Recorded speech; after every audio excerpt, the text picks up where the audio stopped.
Higmat na karon ang pipila ka residente sa munisipyo sa Alavel, Sarangani Province, human na kasinati sa pagpangawat og hayop og kwarta.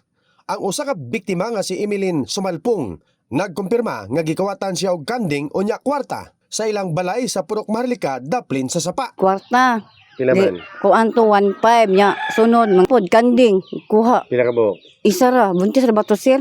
Dili lang pudong ta sila mag-ingon ana kay intaw nang ila pong gibiktima luoy pud kaayo. Wala usab gipasaylo sa kawatan ang usa ka inahan nga nagalugit og ligid matag adlaw aron mabuhi ang mga anak.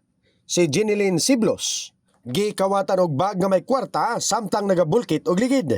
Ang modo sa kawatan nag-order og kape sa ilang shop. Siging istorya unya kalit lang nahanaw.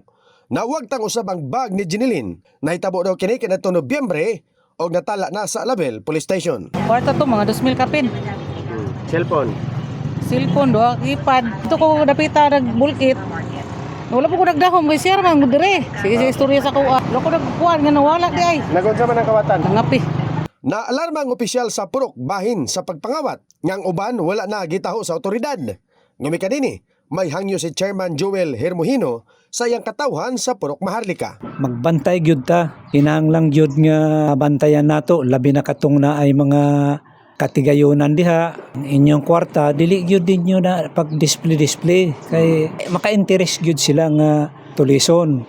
Kay buluan, nga nabiktima sa tulisan ng usa ka residente sa Purok Maharlika og nakuha ang iyang kwarta gabi sa Disyembre 5 sa kasamtangan nga tuig. In the heart of changing lives. Christopher Jason sa 89.5 Brigada News FM Johnson, The Music News Authority.